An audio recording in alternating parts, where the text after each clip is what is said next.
Alright guys, TacticalRab again today. Hope you're doing well and enjoying your day so far. A massive day of CDL action coming up this evening, and Dashy's given his thoughts on some of the newer players to the scene, saying they lack respect for the veterans, going back to the Beans versus Gunner situation of a few days ago. Do you agree with this one? Do you think the current pros are doing it the right way? Very much intriguing. Your thoughts in the comment section below. Hit the like button if you enjoy. Subscribe if you're new as always, I'd greatly appreciate it. Before we begin, huge thanks to PrizePicks for supporting today's content. So much going on today. The Call of Duty matches themselves are phenomenal. And obviously we've got Minnesota Rokkr versus Vegas to start us off this evening. I'll take Clay. Let's go maps 1 to 3 here actually. I'm going to have Clay having a big series here. Hopefully he does at least. Such a massive series. The CSGO major is also going on at the moment. Let's go over to there on PrizePicks here. Map 1 to 2. I'll go down to this G2 series. I'm looking forward to that against Fury. I feel like Nico had a great day yesterday. Hopefully he follows it up today. So I'll take him on the over. I would be able to enter this if I was based in the US. If you guys are, feel free to get involved. PrizePicks will match any deposit up to $100 if you use the link in the description box below. Play responsibly as always. Let's dive right into things then with Subliners versus Los Angeles Guerrillas last night. As expected, an absolute bloodbath, right? I mean,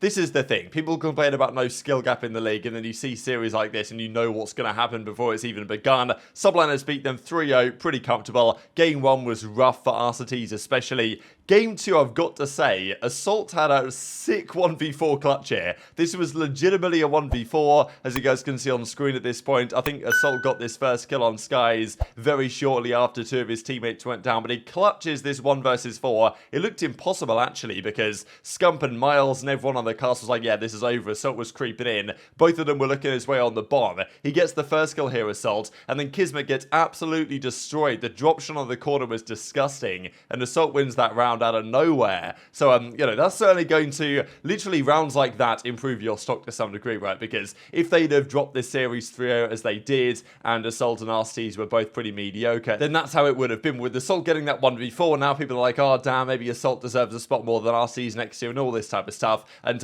anyway, Subliners win game 2, they win game 3 anyway, and the series was quickly over, and that officially eliminates Los Angeles Guerrillas for the World Championship. It's been a long time coming. We know the organization is in shambles. We know the team has been in shambles. I can understand in part why Arcitys joined this team with Huke, with Spark, with Neptune at the start of the year. I guess he thought it was going to be okay. It wasn't okay. And I mean, look, this is going to be the first time in Arcitys' career that he's not going to be attending a World Championship. He's been at every champ since Black Ops 3 on, I don't know if it was Apotheon Gaming he was on at the time back then, but I think he was on that organization briefly. Then he was in Infinite Warfare, of course, World War 2, Black Ops 4. It's been very good since then. First, third, first, second, the last 4 years of action, and this year he's not even going to be there. He does admit here, like I did it myself, I tried going out of my comfort zone this year and I learned from it, don't feel too bad. So I think that Arcitys, I don't know what options he had last off-season. Obviously he looked at the bag from Guerrillas and he thought, you know what, that's the way to go. He was going to be dropped from FaZe anyway, so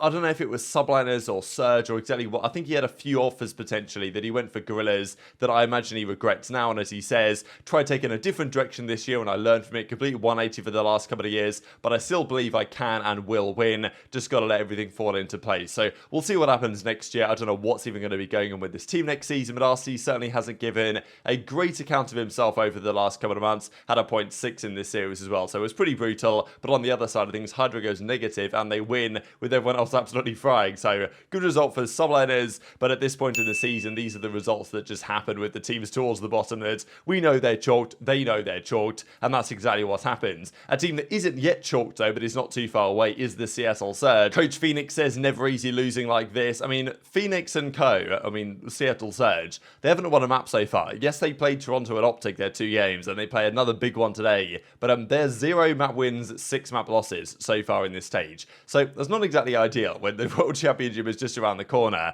and we'll see more evidence of that in a second, what it means for other teams on that kind of bubble around potentially winning it. Octane says he's in hell at the moment. Arcitys welcomes him to it because they're not having a good time, and as Kenny says, joke of a performance, making the game so hard on themselves. So is it just this major winner's curse? What is going on? But Thieves are in a, I actually didn't realize how badly they kind of got fried in their first couple of series, to such an extent that yes, they do play Rokkr and Ravens next weekend. I confirm that, I'm pretty sure. So those are 2 winnable series, but they need to win them quite convincingly actually, because look at the standings right now. Any team that's got 3 wins, they guaranteed winners. OpTic and FaZe, of course, have now got to 3. Boston, they play Surge tonight, which is massive because Boston is 6-1 so far. Surge are 0-6. So Toronto 2-0, Subliners 2-0, or 2-1, 2-1, 1-1, etc., etc. But down at the bottom here, Ravens 2-9. You know, that is what they do. But Thieves 4-9 map counts. So if they were to 3-0 Ravens and Rokkr, they'd be at 10-9 map counts with a 2-3 records. That's enough to get you to winners, generally. But if they were to lose, let's say they win both their last 2 series 3-2, and their win record is, you know, their record is still -3 map counts.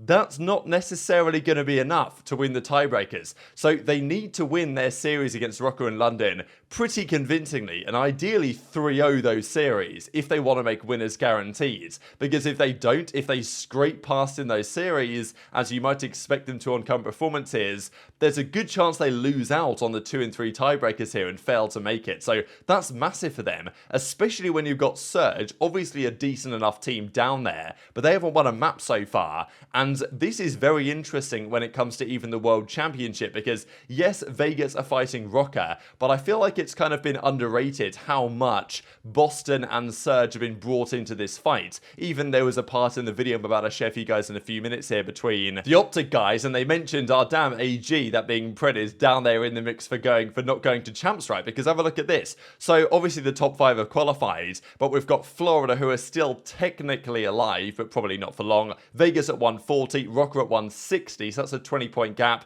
That is either going to be a 30-point cap or a 10-point cap by the end of today, and that is an absolutely mega series. Surge, though, and Breach only at 180. They're actually not too far away. Like, Surge have started out 0-2. Okay, maybe they win 1 or 2 of their qualifier games, but there's a world, like, Surge are the type of team, and Boston got top 12 last event anyway. Like, there is, okay, one of these 2 teams is going to win tonight, so they'll get to 190, but I don't know, if Boston beats Surge tonight, Surge can be a team that gets top 12 at a major. It's happened before, it could well happen again, and if it does, it's not exactly guaranteed that a team like Vegas doesn't just come through, win their last couple of qualifier games, get, you know, even top 4 at the major and potentially usurp Surge. So I don't think it's going to happen, but they've got to be a bit concerned, right? Surge and Boston, and maybe that's why Boston abused the sound EQ on LAN, because, you know, they realize that it's actually not guaranteed they make champs here. But anyway, that's how it looks, and just so many huge games going on today. Before we get to that point, though, I wanted to share a phenomenal clip from a video that came out last night from OpTic. I'm looking forward to them doing more episodes of these. Basically, they got the 4 guys on the COD team, and it's just they're such a vibey team, right? I mean, it's obvious that some of the best teams get on way better than some of the teams towards the bottom of the standings, and they obviously get on very well. But there's a great video they put together, right, of them just sitting there discussing all the big topics of the last few days, and Dashy gets into pretty interesting the Gunless versus Beans drama a few days ago, saying that from his perspective, a lot of the younger guys don't have the respect for the veterans that they deserve. MVP but I will say, though, like, I'm not gonna lie, like, maybe this is, like, I was different, I guess, like, coming up, but I feel like some of, like, the newer COD players have, like, a lack of respect for some of the people that came before them. You know what I'm saying? I'm not saying, like, oh, you should always, you know what I'm saying? Because, like, you can definitely clap back to, especially if somebody's, like, you know what I'm saying, you guys are just having, like, friendly banter or whatever, but I don't know. I feel like Pierce, like, Pierce is an OG, man. Yeah, he's been around. But like for 3 years, he had a stretch where he was like him. You know what I'm saying? No, bro. He has a lot of Finals MVPs, bro. Like, I don't want to like, but like, I don't know. He was in contender for best player in IW. Yeah. People even said it about World War II that he was one of the best. What? I personally think World War II probably. Yeah. Yeah. Bro, in IW he was insane. Bro, he was godlike at IW though. Like that's when I first like met Pierce was IW, and like bro. Even before he had like he's godlike. Off the rip, he was nasty, but. Obviously, like whatever like he's been like doing recently is like that's like he had his like shit, man. He had some shit to deal with. Yeah, but that's like another thing. But I just feel like I don't know. Like whenever I came up, bro, like even if like I thought I was like better than a certain pro, like I don't know. There's like a certain respect. Yeah, but there's still respect, bro. Even if you think you're better, they came before you, bro. They set like you know they're like the pioneers. You know what I'm saying? Yeah, that's well said. Laid the groundwork or whatever. That's like well Haggy. I'm saying at first like I teamed with Haggy. I was like, in my head I'm thinking like, bro, I'm way better than Haggy, bro. You know? But you still respect him, bro. He's got a ring and shit, you know? Like, you got to respect it. Yeah. So I thought it was kind of funny where it was like, yeah, when he was coming into the scene, Dashy, and he was looking at guys like Haggy, he was like, yeah, Parasite, right? It's like, I could for sure beat this guy. Like, I'm way better than him. But there's still some level of respect there for a guy that's won the World Championship. Ghosty was going on to talk about how when he played John in the Challengers pit, still got to respect John as Call of Duty Legends, multiple-time champion, you know, World Championship winner back in 2016. And some players, you know, they have a great period and they fall off a bit. And basically what they were talking about was this Gunless situation, right, when Gunless and even Oxygen Murph were having a back and forth here with this fantastic tweet, and then it was really this one between Gunless and Beans, and, you know, Beans was coming out saying, well, Gunless is like, you placed top 12, and, like, we're talking bad about your comms, like, focus up, and Beans is like, we're talking about the current placements when you're stuck in challenges, now that's wild, and then Gunless comes back with pictures of his trophies, more than likely, and all the MVPs that he's won, so it's an interesting one, right? What do you guys think about this idea in general? Because Gunless obviously has achieved way more than Beans has in his career, and likely probably will have achieved way more at the end of Beans and Gunless's career than Beans has. There's a question here. Often the younger players are coming with the fire and kind of, you know, some of them won't be too respectful for the older generation, and you can understand that in some regards, but at the same time, it's probably a good thing to have some respect for those that came before you because, you know, you've got to respect their achievements if you want to actually achieve something yourself, and maybe take some notes of what some of these guys are able to do to get to this point. So I think Dashy's got a fair point there, to be honest, but even players like Dashy and Co themselves may not have been, you know, I'm sure they realised looking back they probably weren't 100% respectful to the veterans when they were coming into the scene. Just one final thing to mention here before we go into the matches for today. Methods threw around the idea last night of going into some search and destroy listen-ins come the World Championship, because it's going to be a different game next season at the last event. Okay, realistically, you can only do this on Sunday, if not just the grand finals itself, because if you start going into comms in listen-ins in search and destroy for like legitimate strat calls during the early rounds of the tourney, that's going to affect how things go later on. But if it is legitimate grand finals, the final time that this map mode combination, let's say Embassy Search, is going to get played the entire year, and honestly forever, because we're probably not going back to it next year with our current information that we have on next year's title, why not go for a search and destroy listening? Would be cool to see. It doesn't happen elsewhere for obvious reasons, but I think it's something to be considered at least, because people would love to see it, and there's really no downside, I suppose, at that point. These, though, are the 3 games today. We had to take a slow warm-up day on Friday. Yesterday, 3 of the 4 games are pretty dull, apart from Florida, who caused the big upsets. But all these 3 games are massively important. So, Vegas Rokkr. This is the game of the day to me, quite clearly, coming up first. This is absolutely mega for World Championship qualification. If Vegas win, they get within 10 points of Rokkr, and Rokkr still have to play Thieves and Toronto. Like, I think there's a couple of tough series. Vegas, also tough series, but this should be a win if they want to make it to champs. If they fail to win tonight, Vegas, then they really will only have themselves to blame. I'm expecting a game 5. I'm going to take a Vegas victory game 5. It's a bounty match as well, 10,000 extra on the line, but they really want those 10 CDL points. If they can get within 10 of Rokkr, 150 to 160, it is absolutely all to play for. So massive series. Then Ultra versus Texas, right?